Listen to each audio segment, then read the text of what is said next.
My commander is calling me because she's supposed to be here. Can I just try and stop? I try to ver the olor. Bye. Okay. Come on.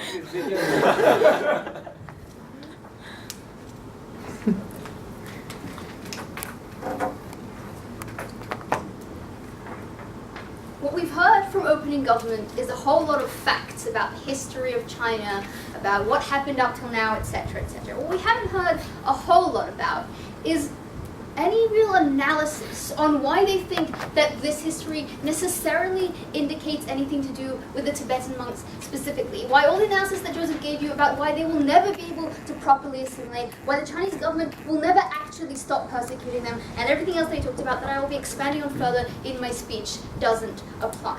I'm gonna first just deal with this oh, China is so wonderful, we should be part of it thing, and then I'm gonna get on to two main ideas, right? I'm gonna talk to you about why this assimilation will never happen, this persecution will never stop, and then I'm gonna talk to you about this question, what are we actually fighting for?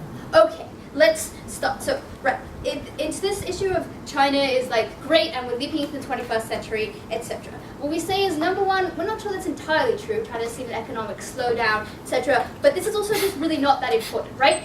Because the question of oh, it will be great and prosperous pales so clearly in comparison to the question of self-determination. So clearly pales in comparison to the question of whether or not these people are going to be able to practice their religion freely. These people are going to be free from persecution and all that. This point is just not very relevant in this debate. So let's move on. Why do we think these people will never ever properly assimilate? Or more accurately, maybe it's only going to take them 700 years to do so, but we still think that 700 years is about 690 years too many.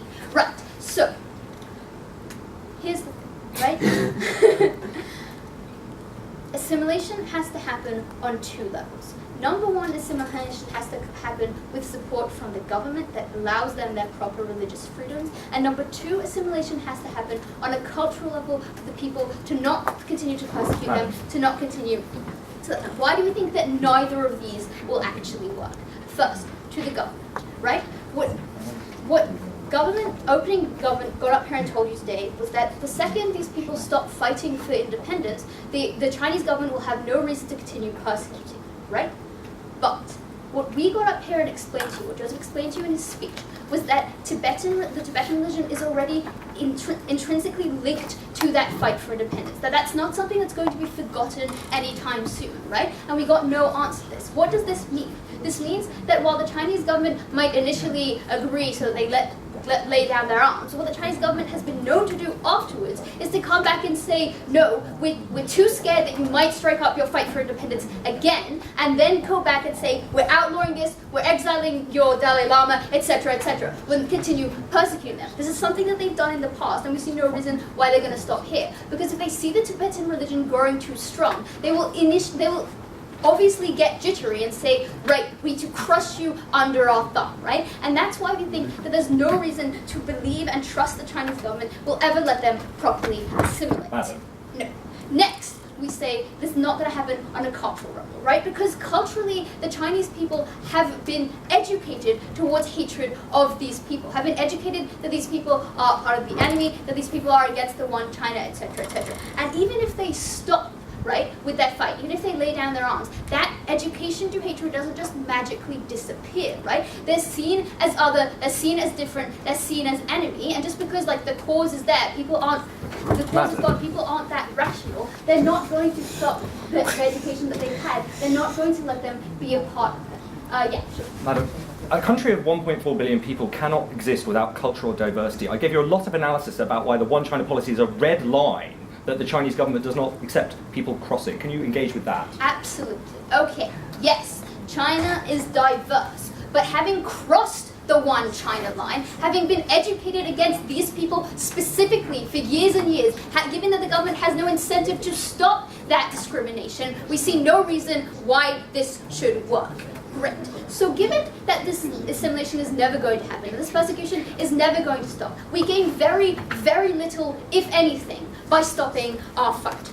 So what are we still fighting for, right? What we're still fighting for is a potential for independence. What we're still fighting for is, even if we don't have full independence, which we agree is unlikely to occur, what we're fighting for is more freedom, right? We're fighting to gain an ability to have our religious leaders with us. We're fighting for an ability to be free from persecution.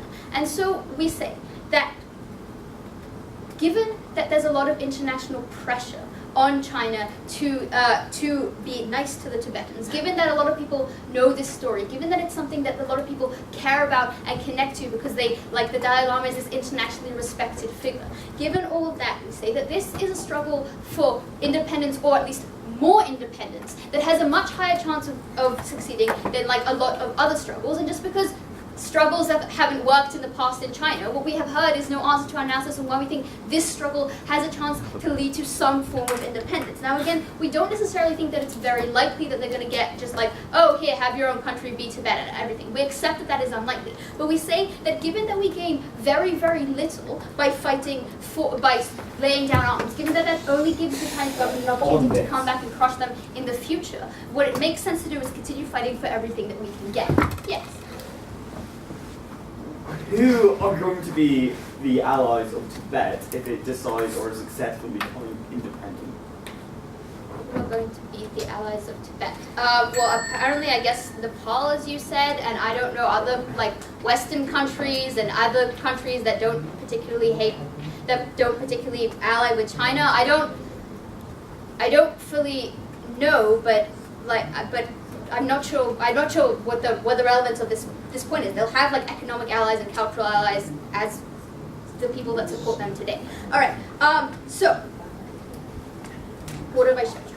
I've shown you that these people will never be able to properly assimilate, that assimilation is a dream, that the second they lay down their arms, they give the Chinese government the opportunity to come back and crush them tenfold. And once they do that, they have lost everything. What makes far more sense for them to do is to continue the struggle in which they do have allies today, to continue fighting for as much independence as they can, to continue fighting for the religion that they hold so dear. I beg you to oppose.